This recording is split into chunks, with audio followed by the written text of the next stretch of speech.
at 7. Working against Butler. Got downhill. Couldn't punch it. Bam says, get it out of here. Here comes Bledsoe.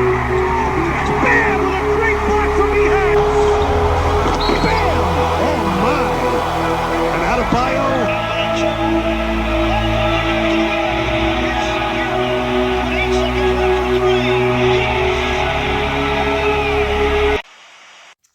So what's going on, guys? Your man NBA fan crazies. You're back on the channel with another video. Before we get on to today's video, if you want to subscribe to the channel, click on the subscribe button. You won't miss any, so that you'll not miss a piece of daily NBA content. And if you like the vids I'm putting out, smash that like button. And if you want me to talk about select topics, put them on the comment section below. You're just doing yourself and me a favor, because you're getting your thoughts and ideas out for a person who's watching this channel. And I like that. I like having people wanting me to talk about diverse topics, because it helps me make my thoughts about what you guys want me to talk about. And it's just for the better, because I generally like talking sports, and you guys put it out there, I can talk on various topics. So saying all of that, let's get on to today's video. So the Miami Heat just lost to the Philadelphia 76ers 134 to 137, primarily due to Joel Embiid going off for a 45 point, 16 rebound, 4 assists and 5 steals. Let me repeat it. 45 points, 16 rebounds, 4 assists and 5 steals. He had a monster game. Well, Tyler Hero did all he could to make sure the Miami Heat could get the dub in Philly, but unfortunately that was not. So now if you want to listen to me making my recap out of this game, let's roll the tape, people. Let's roll the tape. So my main takeaways from this game are: first, Tyler Hero, as the year has gone and from when he's entered the league, he's improved his driving, converting shots at the rim against bigger players, and he has also improved his within the 3-point line game. I mean, the judgment of people on Tyler Hero was that it's not that he was just a sharpshooter, but for what he was gonna do on the Heat, some people projected him to just be a sharpshooter. Well, some thought he could be more. Well, he's clearly over the last few years demonstrated the fact that he can create. But now this year, I'm feeling like I'm seeing as sometimes his 3-point shots not falling. He's compensated for that by driving the ball and going to the foul line more, hitting those mid-range jumpers that come playoff time are gonna be in handy, because scoring in the mid-range might be more important in the playoffs. But at least, and last year he wasn't getting and converting a lot of drives. As per what the bubble came around that time, he started to improve on his conversion of baskets at the rim. Now I think he's doing it on a more consistent level, where defenses respect his shooting, which they do, and this has allowed him and others to have a more easier time. And it's gone to a point where I feel like I can trust him. He's had some crafty finishes at the rim. Though I didn't do a game for the Wizards takeaway because I had an issue in uploading. It didn't get uploaded. It's from my phone side. It said, I don't know what reason, some software issue or something, but from what I seen that game, some finishes I saw, I think I saw him finish one against Mo Wagner. He just curled it in, give the Heat a 116 to 104 lead. And I remember one time, I remember him putting Robin Lopez in a tough spot, and he hit a reverse layup against Washington. And so the past 2 games, he's had to pretty much do the primary creation of the Heat offense, especially against Philly, because Butler and Bam and Dragic and Haslam and Nunn and Harkless and Paul and Bradley are out. Those somehow those guys don't create, they can help him out on the defensive and make his job a bit more easier. So just him showing what he's capable of these two games without a guy in helping him, it goes a really long way in having like a lot of confidence in him to do that. And even though the Heat lost this game, I feel like we could have won. I didn't expect the situation going into this game. I had an expectation that the 76ers were going to win because they had Embiid and they had Simmons. And though the Heat could do a lot of damage, which is what guys like Gabe Vincent did, where you remember where he got that and one on Simmons. He just converted the basket. He made tough threes and he got crafty around the rim. Duncan Robinson having 26 points in the game. Precious Achiuwa having 17 and 13 in the game, which was illustrated by what? And sometimes Embiid did have his way with Achiuwa. I'll admit that. But still, for that matter, I like what I'm seeing from Precious. And one move I vividly remember where Embiid was hounding him and he just blew by Embiid and slammed it home in I think the second quarter, gave the Heat a 60-49 lead. So it's guys like these, most notably Hero, who have to step up during this time. And I'm happy to see him do that exactly as per what I've seen. So that... And it makes me very happy to see the progression he's made without the comfort of having a Jimmy Butler or a Bam or a Bios sometimes to do dribble handoffs. And sometimes Duncan Robinson, he did his ball handling has been tested at times. He got, I think he made like one 4-point play along with Hero too. Both of them made each one 4-point play. And I remember one time the Heat were leading by 66-57. He just shook his defender and then went all the way to the hole. And most notably, these guys made me happy. At least the Heat fought, to be honest with you. But most of it had to do with Hero. And this is why my main takeaway is that his progression has come along with him converting more easier baskets at the rim. And this is because opponents trust his shooting a lot more. Okay, so this is my main takeaway, along with spurts of how other guys progressing can help this Heat team when they're short-handed. And second, Joel Embiid, man. I mean, people always say he's the second best center, but I am of the opinion that it is mostly because Jokic is sometimes better. It's sometimes because of Embiid's health problems. Because Embiid not playing that regularly doesn't give people enough trust in him to call him the best center in the game. So that may be an issue for some people. But Embiid just dominated, man. He wasn't that aggressive. He was letting people like Precious Achiuwa, Gabe Vincent, Tyler Hero get easy baskets over him.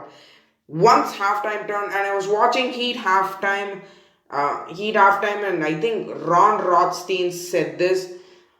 During that run the Heat went in the second quarter, the 76ers did not give the ball to Embiid. Maxey was taking most of the shots, and Maxey just had an incredible game. You saw how splendid he did against the Nuggets. I don't care if it's 33 shots. Dude's real, he's playing well.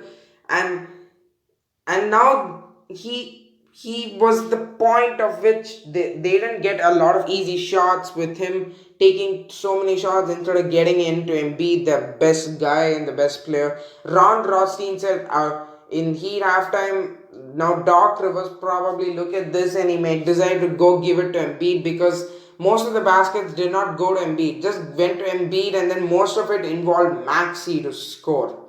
So they went straight to Embiid in the third. Look where it got them. A 78-65 lead turned into a 78-82 deficit for the Heat before Kelly Olynyk hit a three. They went on a 17-0 run primarily because of who? Joel Embiid. He was just outmaneuvering. One time I remember he Euro-stepped Precious Achiuwa and just threw it down viciously. And then one time he got matched up against Gabe Vincent. He just blocking foul on Vincent and he banged home the layup. And then one more time, I think like Chris Silver fouled him. He bit on the pump fake, and then Embiid made another jump shot. 2-and-1s to give the Sixers a 2-point lead. So them going to Embiid in the third quarter, that is what I feel like gave the Sixers the control of the game, at least until when the Heat started to come back after in the fourth quarter. Them going to Embiid, the Heat didn't have anyone to stop him they didn't have anyone to stop him, period. Because once Embiid decided to turn it on, no one was gonna stop him. And this is with all due credit to them. Embiid is one of the most unstoppable players in the league if he decides to turn it on. I've always had that belief at times because of his skill set and how big he is, how tall he is, where he just post smaller defenders up, just get it over your draw fouls, get to the line, because he had an elite free throw rate. He is a very good free throw shooter. He can convert on mid-range, he can go to the three, and he didn't convert a lot of threes, but most of his attempts came at the basket where he just flat out dominated the Miami Heat at. So I hope as a Heat fan that the Heat managed to somewhat rectify this issue, but I also know that Ben Simmons probably won't have not as bad of a game as today. Though he dished out assists, he wasn't as usual, he wasn't aggressive. He always looked passive in this game. He looked passive, and Simmons got into a lot of foul trouble. He got 2 fouls on Duncan Robinson. No, make it like how many one? Duncan Robinson made 2 4-point plays. I forgot about the one to start the game.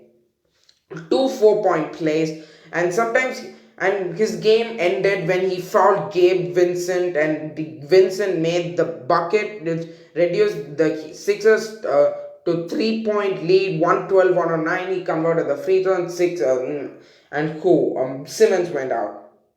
So it's probably that Simmons won't have that bad of a night again, right? Probably Embiid. And the thing about Embiid makes it more impressive was that it wasn't easy baskets. In overtime, he made a lot of difficult mid-range shots. And one time I decided to watch this guy, one of those, a Philly sports fan YouTuber. I think if I'm right, his name is Sports Talk with Bros. I enjoy listening to do this guy's analysis. I hope you guys check him out. He's a pretty good, he's a guy who has emotion, but he clearly is one heck of a YouTuber. He has passion, and sometimes he doesn't feel bad to take it out on all of those guys. And he clearly says that a lot of times Embiid hits swish, and in my own way, a lot of times Embiid hit nothing but net, and most of those, like, he has double and triple teamed at times, and he made so many contested jumpers. I'm not saying that won't happen, but the amount of difficulty on those shots is at times very high. And I remember the one jumper to close out overtime, Precious Achiuwa he contested his shot pretty well, not to probably the level that you want, but he was pretty close, guarded him well. Just a hand out of the ball, and he just put it in for the tie. Joel Embiid at times was pretty unstoppable. He missed like few threes. He didn't even take a lot of threes. And what made me even more frustrated as a Heat fan is just seeing how Danny Green just decided to go off. Hit 9 triples and then missed the last 6 times in the game. And what's even more frustrating is the fact that Green himself got 2 offensive rebounds. And this is an issue of the Heat. 2 key offensive rebounds allowed Danny Green for a score, and then put Dakota Mathias for a 3 from like deep three. Like, you can't allow a guy like Danny Green to get, even if it's Embiid, I'm okay. I don't care. It's Danny Green getting the offensive rebound. And frankly, it made me frustrated at times, but I'm not going to be sulky, because the fact that they made this even, like, compared to the amount of talent they had and the 3 best players out, was pretty impressive for me, because I didn't go expecting a win. I expected a close game, but probably a loss because of how good Embiid and Simmons are. And you saw how that turned out. Well, Danny Green made two key offensive rebounds. Like they weren't aware on the offensive glass at all. And the fact that them having like a 5 point lead with like half a minute left in the game and they did it. And the fact is, every single time I see this, I just go back to last year's game where I see the Heat. Last year's game was 76ers were like the 76ers went on a frantic stretch over the fourth quarter. I think it was like December 18th of 2019 where they went on that stretch where it could have taken the lead with that Al Horford 3. Luckily Bam Adebayo rebounded the ball. But still, it's sometimes an issue for the Heat to close out games and when they're having these huge leads, and today it came back to cause them. Just like it did for the Sixers, and they had that 5 point lead. I think it was like a December 28th game in Miami. So that as a fan, it makes you frustrated at times. But my two main takeaways from this game are: you cannot, when you have a chance to take the offensive rebounds, you have to get it. Okay, like the fact that they let two key offensive rebounds in this game and let Embiid go off like that, and there was no way of stopping Embiid. Dude was in a zone since the third quarter, but Danny Green certainly could have prevented that. I sometimes related to him being pissed after that a Philly fan called him out while he was going to the locker room, and Danny said, "I got 3 rings." Sure got 3 rings. He hit 9 threes but missed 6 looks. But he hit 9 threes and he tied a 76ers franchise record for threes made. Because I was listening to, I think, Fox Sports and they mentioned this a bit. Well, I was also listening to NBC Sports Philadelphia at times there to see what Mark Zumoff and Ala Abdel Nabi wanted to say at times. So, but most of the time I was watching Fox Sports and I think they mentioned this too. So, the key is to come back and beat the 76ers on Thursdays. The fact that you cannot let Joel Embiid go off like that. But Ben Simmons also had a pretty bad game by his standards. So I'm not really feeling frustrated. But only thing I feel like the Heat need to shed is that inconsistent start by alternating a win and a loss, win and a loss. Now I hope it's for the better because capturing a road win in Philly short-handed go a long way because you have 2 games against Detroit at home and then 2 in Tampa against the Raptors. So if you capture this win, you'll be going 5-5 to home against Detroit for 2 games and the second being a MLK Day game.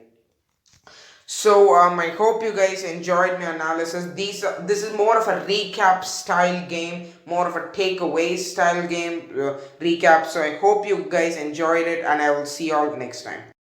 Thank you guys for watching the video. If you like the content put out by me, please subscribe to the channel. Do not miss a piece of daily NBA content and I will be seeing you guys in the next video.